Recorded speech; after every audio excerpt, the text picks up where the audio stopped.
Hello friends, नमस्कार दोस्तों। आपका स्वागत है हमारे YouTube channel Godara education centre पे।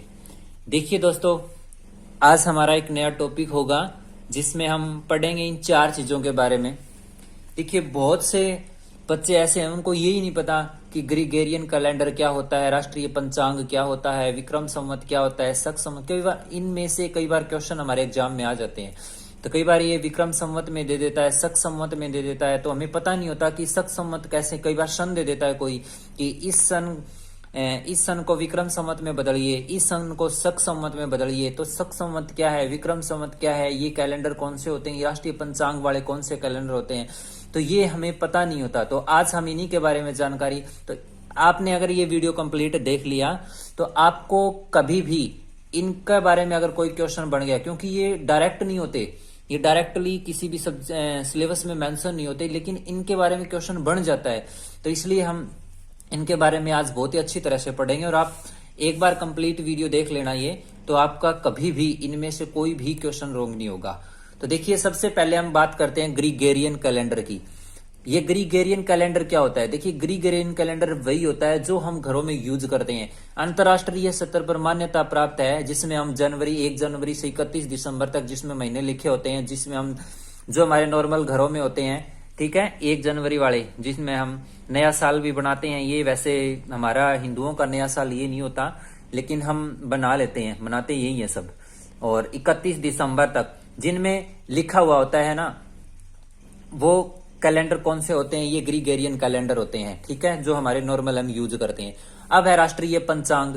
जो राष्ट्रीय पंचांग क्या होते हैं? राष्ट्रीय पंचांग ये भारत में इनको 22 मार्च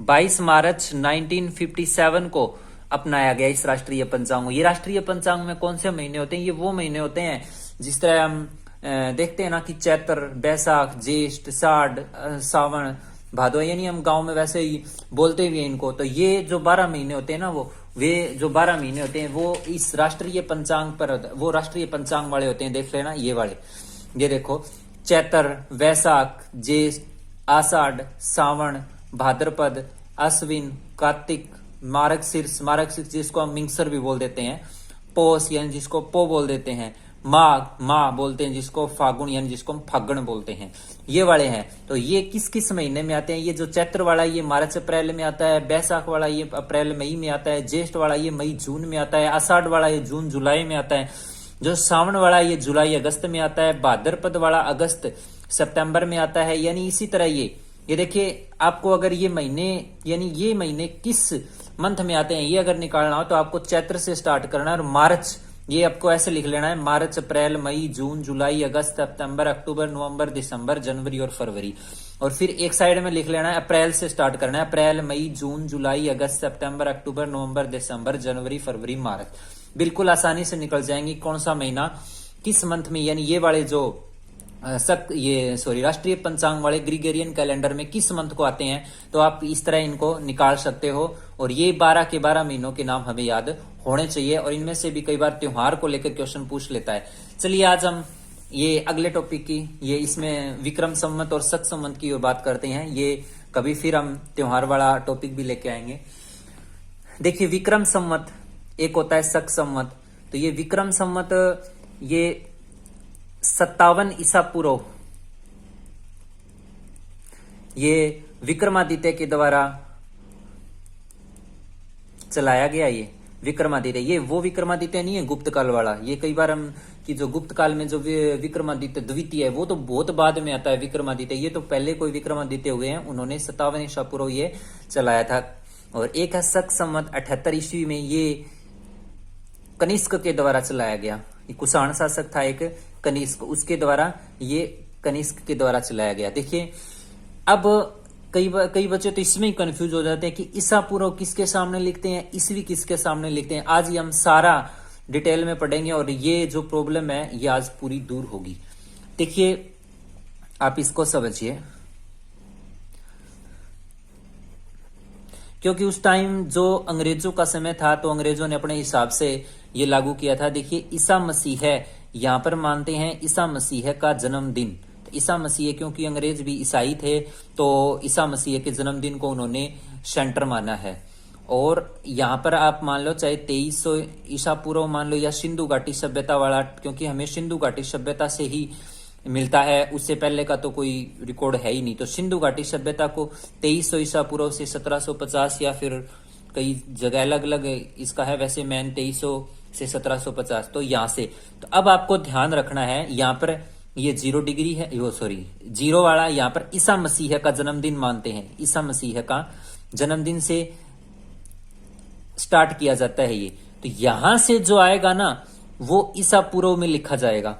यहां से जो दिन जो काउंट होंगे ना वो ईसा पूर्व, इनको क्या लिखेंगे, ईसा पूर्व, इनको ईसा पूर्व लिखा जाएगा, ठीक है। और यहां वाले हैं उनको लिखा जाता है ईसवी।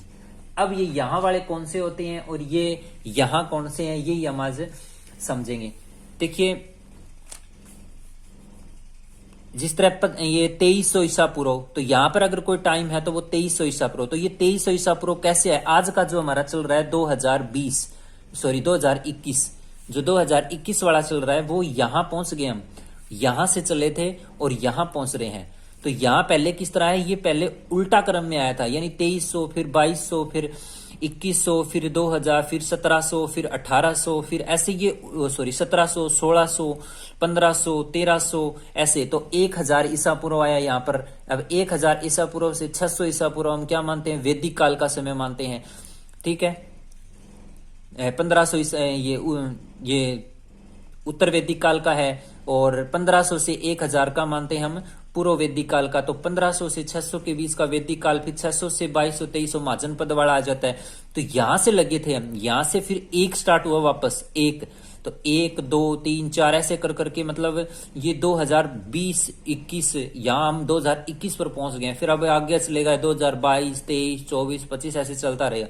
तो यहां 0 से बाद लेकर जो 1 हुआ था ना, 1 के बाद ईस्वी लिखते हैं हम, और इसको हम ईस्वी लिखते हैं, लेकिन हम इंग्लिश में इसको क्या लिखते हैं, इंग्लिश में हम इसको एडी लिखते हैं, और इसको इंग्लिश में लिखते हैं बीसी।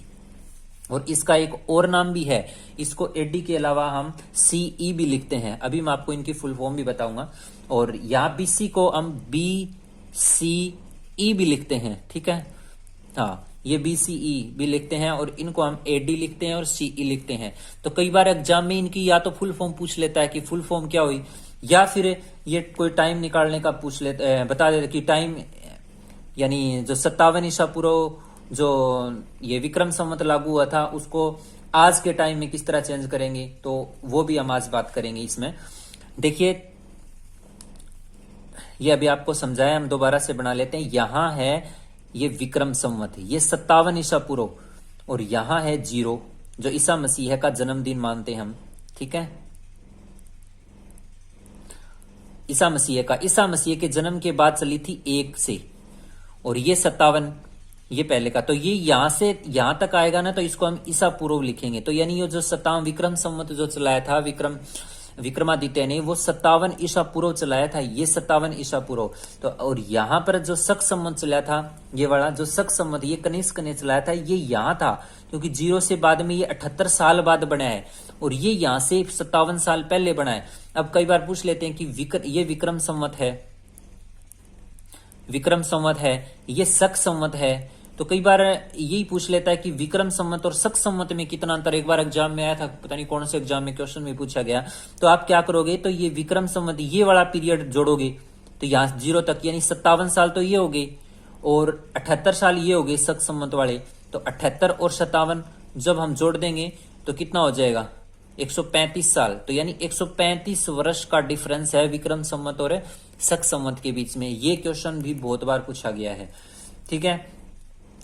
अब ये विक्रम आज हमारा 2021 चल रहा है, तो 2021 में पूछ लेते हैं कि 2021 है, इस आज विक्रम संवत कौन सा चल रहा है। तो विक्रम संवत में क्या करेंगे, 2021 वाला यहां से चले थे, 1 से लेके 2021 तक पहुंच गए, तो इतना 2021 वाला टाइम तो ये हो गया, और 57 साल ये पीछे वाले हो गए, तो 57 इसमें हम ऐड कर देंगे, ठीक है। तो ये कितना हो गया, ये 2078 विक्रम संवत अभी चल रहा है। बस इसमें जो हमारा टाइम पीरियड पूछा है, चाहे 1990 का पूछ लो, चाहे 1999 का विक्रम संवत पूछ लो, तो उसमें हमें सिर्फ 57 ऐड करने हैं। ये वाला टाइम पीरियड अगर इसमें इस वाले टाइम पीरियड में ऐड कर देंगे तो विक्रम संवत आ जाएगा।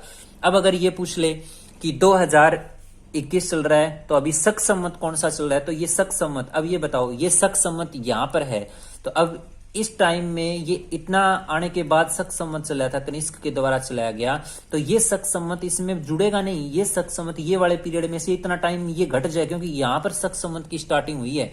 तो हम 2021 में से 78 माइनस कर देंगे, ठीक है। ये जब हम 78 माइनस करेंगे तो हमारा जो भी निकलेगा वो हम क्या आ जाएगा, वो शक संवत आ जाएगा। हाँ, तो ये ऐसे हमें करना है। ये अगर हमें विक्रम संवत निकालना है तो उसमें 57 ऐड करने हैं, और जो अगर हमें शक संवत निकालना है तो उसमें 78 हमें माइनस करने हैं, जो भी हमारा टाइम या जो भी सन दिया है उसका विक्रम। ये आप समझ गए होंगे।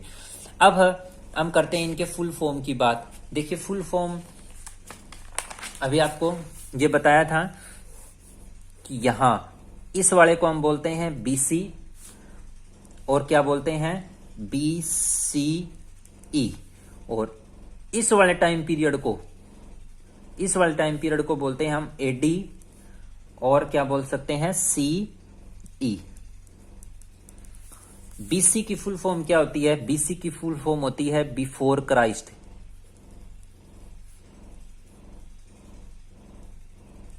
ठीक है, बिफोर क्राइस्ट का मतलब होता है ईसा मसीह। बिफोर मतलब पहले, ईसा मसीह के जन्मदिन से पहले। यहां पर जो ईसा मसीह का जो जन्मदिन होया उससे पहले का जो टाइम होता है वो यहां काउंट होगा। यानी ये जो विक्रम संवत वाला है, ये ईसा मसीह से पहले के जन्मदिन से पहले की बात है, तो इसको बिफोर क्राइस्ट। और ये जो बाद वाला टाइम है इसको बोलते हैं एनो डोमिनी। ठीक है, एनो डोमिनी, एनो डोमिनी AD। तो AD का मतलब क्या हो गया, एनो डोमिनी, और BC का मतलब क्या हो गया, बिफोर क्राइस्ट। अब कई बार BC या AD ना देके वो BCE और CE दे देता है। अब ये देखो CE का मतलब क्या होगा, CE का मतलब होगा common era.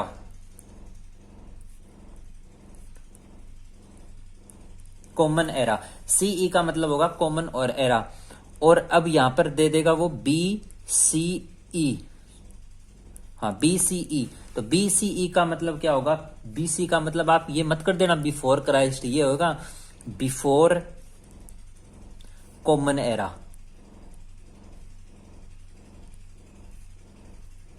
Before common era, BCE का मतलब होता है बिफोर कॉमन एरा, और BC का मतलब होता है बिफोर क्राइस्ट। तो बिफोर क्राइस्ट मतलब ये ईसा मसीह के जन्मदिन से पहले का समय, बिफोर कॉमन एरा मतलब इस कॉमन एरा से पहले का समय। तो यहां पर AD भी दे सकता है आपको इस टाइम के लिए, AD भी दे सकता है, CE भी दे सकता है, कॉमन एरा। इसको AD भी बोलते हैं, कॉमन एरा भी बोलते हैं। हिंदी में अगर हम बोलते हैं तो इसको ईस्वी बोलते हैं, और इसको अगर हिंदी में बोलेंगे तो हम बोलेंगे ईसा पूर्व। ठीक है, ईसा पूर्व। कई बार लिखा होता है कि किसी भी सन के आगे ईसा पूर्व लिखा होता है, ईस्वी लिखा होता है, तो कई बच्चों को समझ नहीं आता कि ईसा पूर्व क्या है और ईस्वी क्या है। तो यही आज मैंने आपको कंफ्यूज दूर करने के लिए ये वीडियो बनाया है। देखिए, आप इस वीडियो को 2-3 बार देख लेना, आपको बिल्कुल अच्छी तरह से समझ आएगा। बस मैन आपको ये वाला ही पॉइंट याद रखना है कि यहां से जो पहले वाला टाइम है वो ईसा पूर्व होता है, और यहां से बाद का जो 2021 तक आज हम पहुंच गए हैं, ये वाला टाइम यहां से शुरुआत हुई है इसकी 1 से लेके, और इसके बीच का जो टाइम है वो ईस्वी में लिखा जाता है, यो ईसा पूर्व के बीच में। और जो विक्रम संवत है वो यहां से बना हुआ है, इस ईसा मसीह के जन्मदिन से 57 साल पहले का है। तो अगर हम यहां वाले साल का विक्रम संवत निकालेंगे तो इस वाले ईयर को इस वाले ईयर में जोड़ना पड़ेगा, क्योंकि ये पूरा पीरियड हो गया, और ये वाला पीरियड भी हमें जोड़ना पड़ेगा, तब जाके विक्रम संवत निकलेगा। और जो शक संवत है वो यहां था 78, यानी ईसा मसीह के जन्मदिन के 78 साल बाद का है, जो कनिष्क ने बनाया था ये शक संवत, जिस पर हमारे ये जो हिंदू महीने जो जिनके ऊपर आधारित है, ये वाला शक संवत। तो ये शक संवत यहां से स्टार्ट हुआ है, तो इस टाइम से हमें कोई मतलब ही नहीं है। तो यहां वाले इस वाले टाइम, ये वाला टाइम है शक संवत का। तो अगर इस वाला टाइम है में अगर हमें शक समत निकालना है तो ये वाला टाइम हमें निकालना है, 1 से लेके ये वाला टाइम हम घटा देंगे 78 साल, और ये वाला जो टाइम आएगा, बीच का जो समय आएगा, ये हमारा आ जाएगा शक समत वाला। तो बस यही है। और मैन बस जो भी ईयर में आपको शक समत विक्रम संवत पूछा जाता है उसमें 78 अगर प्लस कर दोगे, माइनस कर दोगे तो शक संवत निकल जाएगा, 57 प्लस करोगे तो आपका विक्रम संवत आ जाएगा। मैन ये फुल फॉर्म आपको याद रखनी है, पता नहीं कितनी बार एग्जाम में ये पूछी गई है। बीसीई का बिफोर क्राइस्ट, बीसीई का बिफोर कॉमन एरा, ना कि बिफोर क्राइस्ट। एडी का एनो डोमिनी, सी का कॉमन एरा। ईसा पूर्व और ईस्वी भी दे देता है, तो ये भी ध्यान रखना है, पहले वाला टाइम ईसा पूर्व होता है और ये टाइम होता है ईस्वी। चलिए दोस्तों, आज का हमारा टॉपिक इतना ही। नमस्कार, फिर अगले वीडियो में मिलते हैं। अगर आपको हमारा ये वीडियो अच्छा लगा है, कुछ समझ आया है आपको, इसमें 2-3 बार देखोगे बिल्कुल अच्छी तरह से समझ आ जाएगा। अगर आपको इसमें से समझ आया है तो आपको हमारे चैनल को सब्सक्राइब करना है, वीडियो को शेयर करना है। धन्यवाद, मिलते हैं नेक्स्ट वीडियो में। जय भारत।